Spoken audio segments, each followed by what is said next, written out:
nashakaga kukubwira ntararenga hano, Imana ishobora kukubonamo kuba uri umuntu w'umumaro ariko abantu batarabibona nawe ubwawe utarabyibonamo.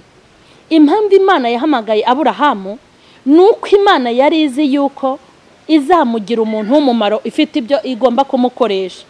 Imana itanga imvura, iyo Imana ibaza ibyo bimana byose ukuntu byanganaga, ariko turashimira Imana ko dufite Imana imwe rukumbi noneho ishobora byose. Riramubwira ngo Aburahamu va mu muryango wa so, mu muryango wanyu n'inzu ya so, uze ujye mu gihugu nzakwereka. Haleluya. Narinde kukubwira ngo ujye ukora iby'Imana yagutegetse. Ndabashuhuje mu izina rya Yesu Kristo w'i Nazareti, amahoro y'Imana nabe muri mwe. Turabasuhuza mwebwe abakurikiranye mu M.Charlene official. Nizere ko mukomeye kandi nizere ko muguwe neza. Umwami Imana abarinzi, natwe Imana iraturinze. Turi amahoro, turashima Imana. N'abataguwe neza ni muhumure, ntago uko bwira ariko bucya, uko bucya ntago ariko bwira. Imana ihari ku bwacu kandi ubuzima urimo Imana irakureba. Rero muhumure, ntitugatake nk'abatagira Imana, ahubwo tujye turagiza umuremyi wacu ubuzima bwacu. Kandi nongere mbibutse ngo Imana ijya kuturema yaraturemeye, ni muhumure izi kintu izakora mu gihe cyanyacyo.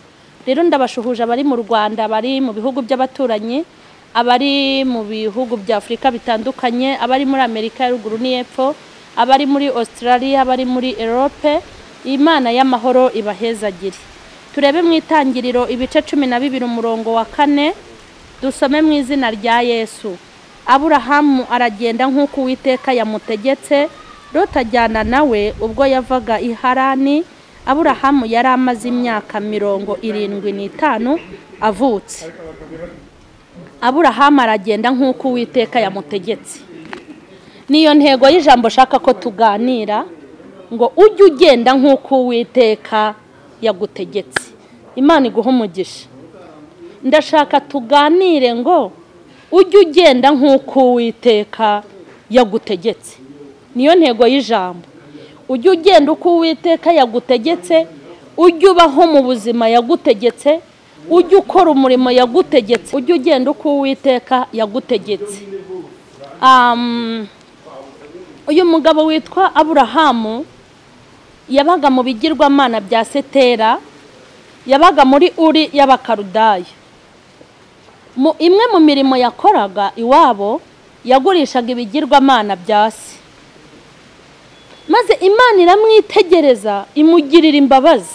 Mureke mbabwire, nubwo muzi ko nta mbabazi z'Imana zituriho, nubwo muzi ko nta mpuhwe z'Imana zituriho, nubwo muzi ko nta rukundo rw'Imana ruturiho, nje kukubwira aka kanya ngo Imana igitureba kandi ikatugirira iki? Ikatugirira imbabazi. Imana imwitegereje ibona ko arushye kandi ibona ko ababaye, kandi Imana imubona ko izamugira umuntu w'umumaro. Nashakaga kukubwira ntararenga hano, Imana ishobora kukubonamo kuba uri umuntu w'umumaro ariko abantu batarabibona nawe ubwawe utarabyibonamo. Impamvu Imana yahamagaye Aburahamu nuko Imana yari izi yuko izamugira umuntu w'umumaro ifite ibyo igomba kumukoresha. Aburahamu ngo iyo yajyaga gucuruza ibigirwamana bya se, yagendaga bicuruza ariko anabisebya. Papa we yari afite Imana nyinshi. Yari afite Imana itanga imvura, Imana itanga izuba, Imana itanga urubyaro, Imana irinda, ni ibigirwamana byari byinshi. Turashimira Yesu. Turashimira Yesu waje agakuraho ibitamba, agakuraho abatambyi, agakuraho ibintu byatubangamira kugira ngo tumumenye. Nk'ubiyo tuza kuvuka mu gihe cy'ibigirwamana, ziriya mana twari kuzigura tukazibika hehe? Iyo Mana itanga imvura, iyo Mana ibaza ibyo bimana byose ukuntu byanganaga. Ariko turashimira Imana ko dufite Imana imwe rukumbi noneho ishobora byose. Imana iramwitegereza rero ibona ko agowe mu bigirwamana byase, ngo yaba arimo arabyanika bijyana nko kubyanika abiterura agahita bikritika aho biri, akareba ibintu aterura bidafite ubushobozi bwo kwiterura, bikavuga ngo ibintu bititerura, ibintu byanikwa bikanika, ibintu byanikwa bikanurwa, ibintu bitabasha kugenda, ibintu bifite amatwi ariko ntibyumve, bikagira amaso ariko ntibirebe, ibintu bigira amaguru ntibigende, ibintu bigira umutima ntibitekereze. Nk'ibi bintu koko ni Imana? Icyo kibazo akajya ahora kigira mu mutima. Burya nagira ngo nkubwire ngo Imana yibona uri gushakashaka ibintu, ugashakashaka ibintu by'ubwenge, ni Imana ibigushoboza kugira ngo ubashe kubimenya. Hanyuma yajya kubicuruza ati n'induguzi Imana zitavuga, n'induguzi ibintu bifite amatwi ntibyumve, ninde wagora ibintu bifite amaso ariko ntibyumve. Yari yatangiye gukorera Imana akazi, yari yatangiye guhagarara mu nyungu z'Imana.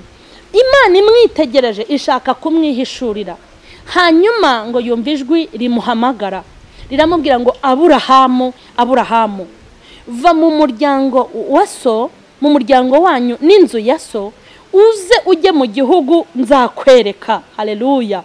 Iramubwira ngo nzaguhindura ubwoko bukomeye, kandi irongera iramubwira ngo uzaba umugisha.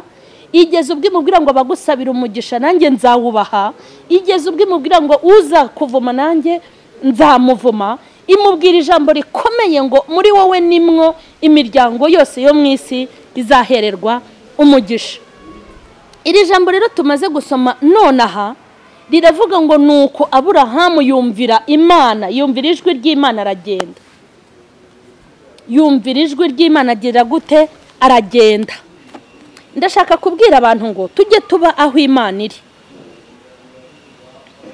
Ngo Aburahamu aragenda nk'uko Uwiteka yamutegetse. Ndashaka kubwira abantu ngo mujye mugenda uko Imana yabategetse. Ujye ugenda uko Imana yagutegetse. Mureke mbabwire, burya Imana irategeka. Hari abantu benshi bajya badupfobereza Imana, akavuga ngo abantu benshi ibintu babihaye Imana, Imana izabigira gutya, bakumva Imana wenda ntivuga, bakumva Imana ntitegeka, bakumva Imana ntikora, bagafata Imana yaremye umunwa bakumva ko itavuga, bagafata Imana yaremye amaso bakumva ko itareba, bagafata Imana yaremye umutima bakumva ko nta mutima igira, bagafata Imana yaremye ibitekerezo bakibwira ko Imana idatekereza. Ariko Imana yaremye ibitekerezo nayo iratekereza, iyaremye umutima nayo irawugira, iyaremye umuntu nayo izi umuntu. Ni Imana yaremye amatwi burya nayo irumva, kubera yuko ibintu byose bibaho iba yabigizemo uruhare. Hanyuma Imana, Bibiliya iravuga ngo nuko Aburahamu yumvira Imana akora ibyo yategetswe. Ninkubwira ngo gukora iby'Imana igutegeka nuko dufite n'ibindi bintu bidutegeka. Abantu baragufata bakagutegeka, iminsi iragufata ikagutegeka, ku kazi kawe ushobora kuhategekerwa, inshuti yawe yagutegeka, umugabo wawe yagutegeka, umugore wawe yagutegeka, ubuzima ubayeho bwagutegeka, ikinyejana ugezemo cyagutegeka, sosiyete urimo yagutegeka, umukozi wawe yagutegeka, n'umukoresha wawe yagutegeka, inshuti yawe magara yagutegeka, nawe ubwawe hari ibindi ushobora kwitegeka. Ariko ijambo ry'Imana riravuze ngo nuko Aburahamu agenza nk'uko Uwiteka yamutegetse. Ndashaka kubwira abantu ngo ujye ukora iby'Imana yagutegetse. Imana ishobora kugutegeka ibintu bigukura ku biryo, Imana ishobora kugutegeka ibintu bigukura ku nshuti, Imana ishobora no kugutegeka ibintu byakwirukanisha mu kazi, Imana ifite kugutegeka ibintu byakuvana ku cyubahiro wari uriho ukajya ku cyo hasi. Imana ishobora kugutegeka ibintu bishobora kukujyana mu makuba, Imana ishobora kugutegeka ibintu bishobora gutuma ubutunzi bwawe bugabanuka. Ariko ndakwinginze muri aya masaha ujye ukora icyo Imana yagutegetse, kuko ikintu Imana igutegetse icyo ari cyo cyose, yaba icyo twita ikibi n'icyo twita icyiza, icyiza ndetse n'ikibi byose ni byiza ku Mana, kuko ikibi igikuramo icyiza kimwe n'uko icyiza yagikuramo ikibi. Ariko nje kukubwira ngo ujye ugenza uko Uwiteka yagize gute yagutegetse. Mureke mbabwire, Uwiteka yategetse Mose, iramubwira ngo jya mu Egiputa, imutegetse azana kondisiyo, arangije aravuga ngo nahera he Farawo umwami wa Egiputa w'igihangange wubatse amateka umeze kuriya, azana impamvu ku Mana.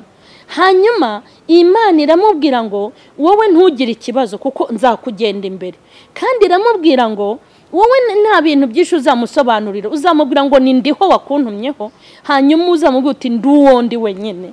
Imana irangije imuha n'ibihamya, yari amaze kwemera.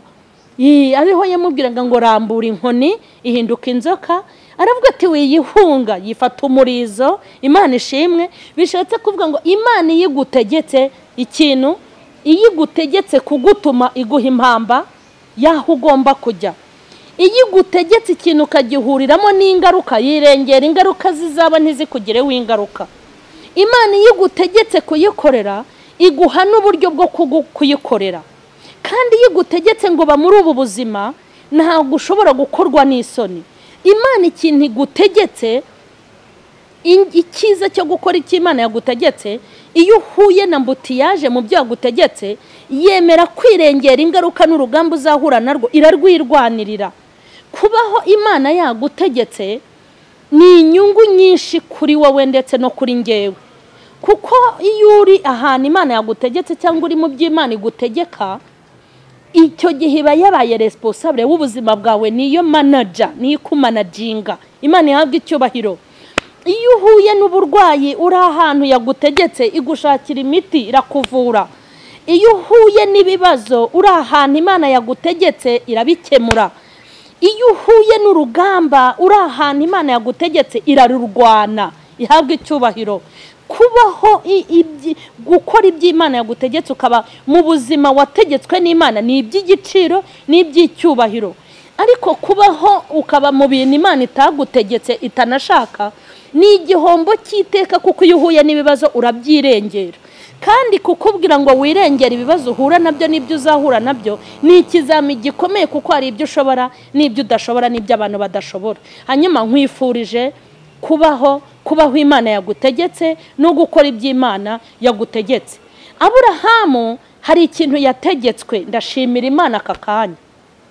Yategetswe gutanga umwana we w'ikinege w'imfura w'umuhungu. Arategekwa ngo natanga ifura ye, ari nawe mwana w'ikinege mu Kinyarwanda, niwe mwana yari afite wenyine. Hanyuma Imana iramupimira mugerageza. Hari ibintu Imana idutegeka izi ko iri kutugerageza.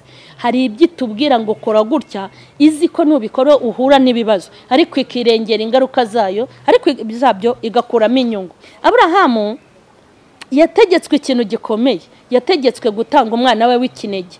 Umwana yaboneye mu zabukuru, naho amaze kuzira, Imana iti Aburahamu ndashaka kujya kuntangira igitambo hariya Imoriya. Nkubwire indirimbo imwe ivuga ngo Imana yo mu ijuru ihamagara Aburahamu, Aburahamu, yewe Aburahamu, jyana umwana wawe w'ikinege ukunda Isaka, nugera Imoriya unambire igitambo. Aburahamu yumva ijwi ry'Imana, aragenda aramuboha murambika ku gicaniro, arambura ukuboko ngo asogote uwo mwana, kwizera kwe bigaragara ko gukwiriye.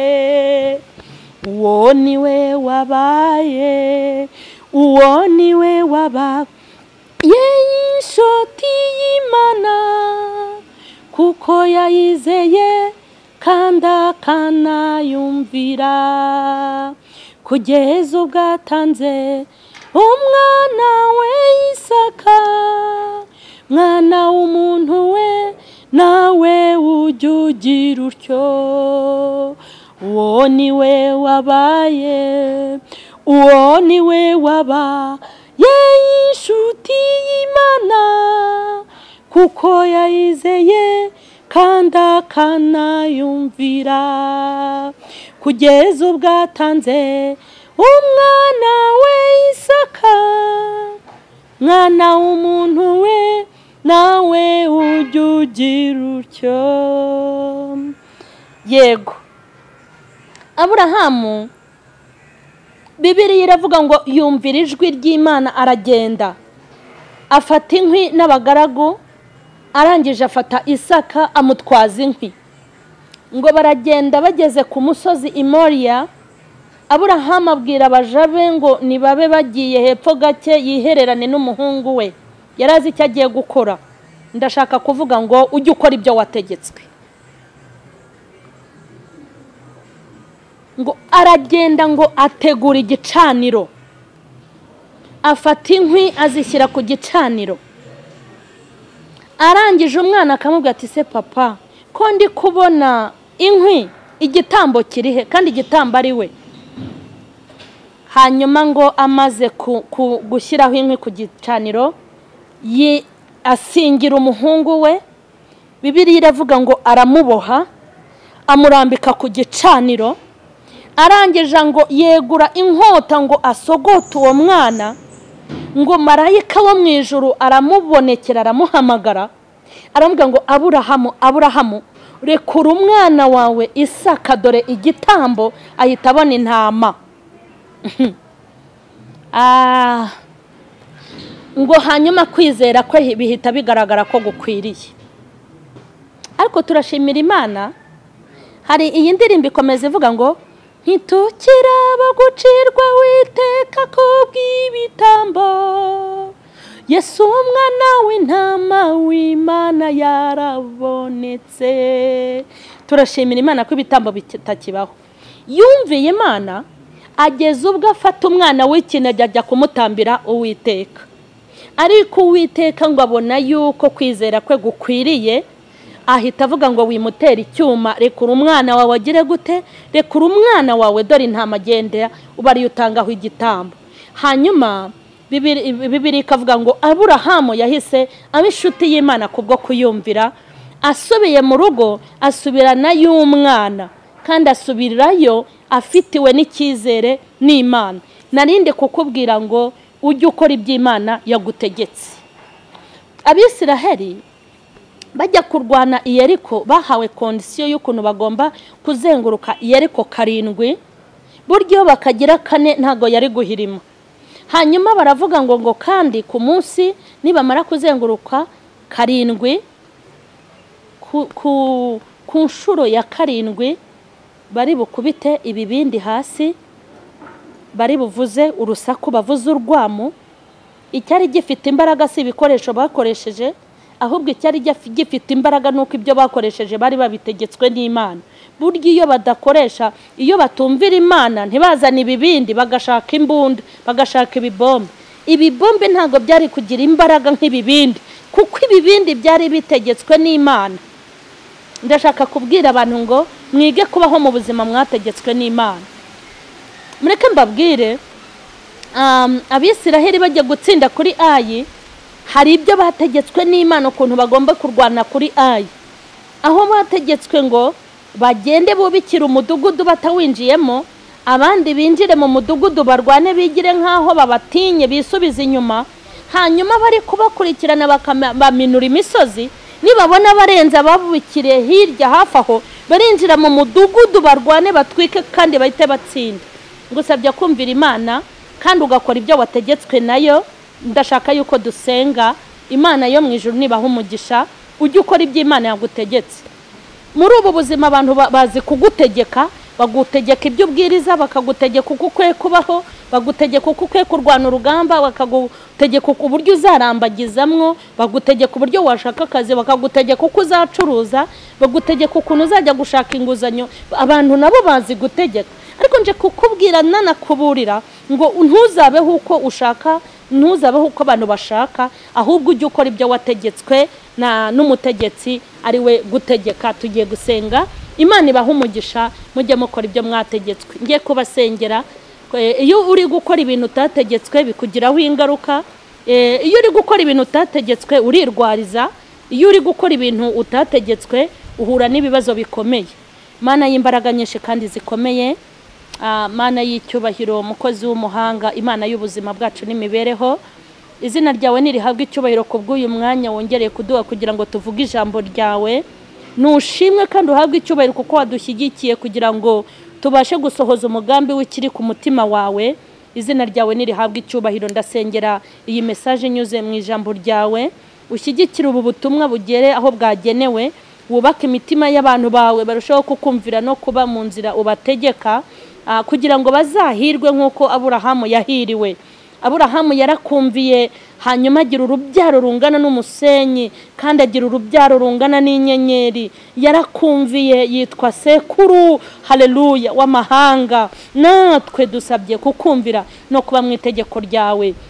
Sengera abadukurikiranye, nubagirire neza mu mpande zose, nurambura ukuboko kwawe kw'ineza, abarwayi nubakize, abari mu ntambara ubarwanirire, ababuze uko bagira urebe uko bagenza, abafite imanza ubaburanire, buri wese mu ruhande rw'umushyigikire. Nanjye ukomeze kunshyigikira muri uyu murimo wawe, ndamburirwe kandi ishyigikirwe n'imbaraga zawe nyinshi.